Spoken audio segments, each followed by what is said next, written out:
আৰু লগত circular phone কৰিছোঁ যে মই নজনাকৈ তাত গৈ পেলাই যে আপোনালোকে নটিচ দিছে, মই সমষ্টিৰ বিধায়ক নহয় নেকি? যিসকল মানুহৰ ভোটৰ পৰা MLA হৈছোঁ সেইসকল মানুহক মোৰ সন্মুখত আপোনালোকে উচ্ছেদ কৰিবলৈ গৈছে। এই উচ্ছেদ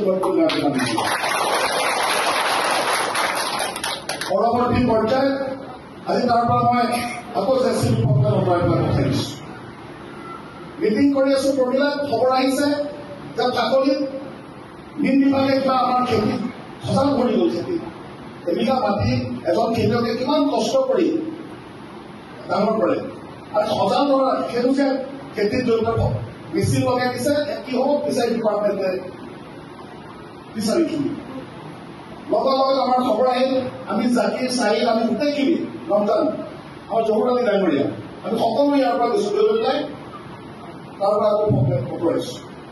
নিজৰ সমষ্টিৰ মানুহখিনিক শ্ৰদ্ধা ভক্তি সহকাৰে আমি আছোঁ। অসমৰ য'তে নহওক অন্তত ৰহা সমষ্টিৰ ৰাইজে এই সমস্যাটো কেতিয়াও সন্মুখীন নহয়।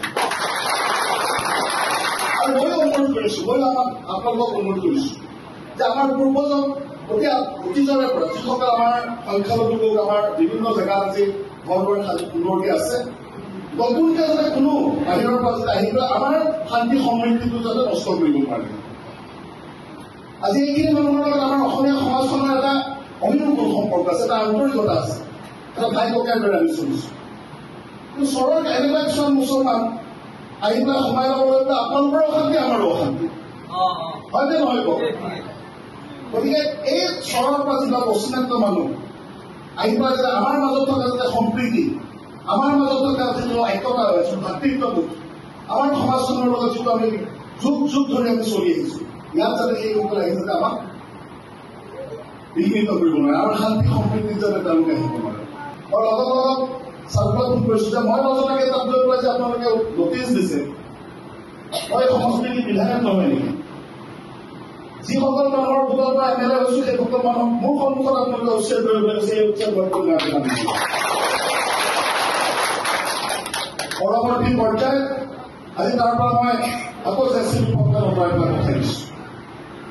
মিটিং কৰি আছোঁ, পৰহিলা খবৰ আহিছে যে কাকলিত মীন বিভাগে কিবা আমাৰ খেতি সজাগ কৰি গ'ল। খেতি এবিঘা মাটি এজন খেতিয়কে কিমান কষ্ট কৰি ডাঙৰ কৰে, আৰু সজাগ কৰা সেইটো যে খেতিত জড়িত মেচিন লগাই দিছে, কি হ'ব ফিচাৰী ডিপাৰ্টমেণ্টে বিচাৰি কিনি লগত আমাৰ খবৰ আহিল।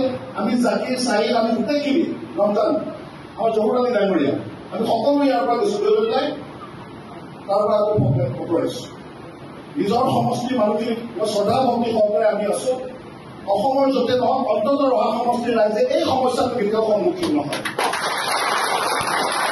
আৰু ময়ো অনুৰোধ কৰিছোঁ, ময়ো আপোনালোকক অনুৰোধ কৰিছোঁ যে আমাৰ পূৰ্বজন অতীজৰে পৰা যিসকল আমাৰ সংখ্যালঘু লোক আমাৰ বিভিন্ন জেগাত আজি ঘৰ দুৱাৰ সুন্দৰকৈ আছে, নতুনকৈ যাতে কোনো বাহিৰৰ পৰা যাতে আহি পেলাই আমাৰ শান্তি সমৃদ্ধিটো যাতে নষ্ট কৰিব নোৱাৰে।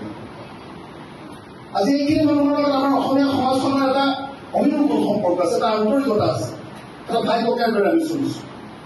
কিন্তু চহৰত এনেকুৱা কিছুমান মুছলমান আহি পেলাই সোমাই ল'বলৈ আপোনালোকৰ অশান্তি আমাৰো অশান্তি হয়নে নহয় কওক?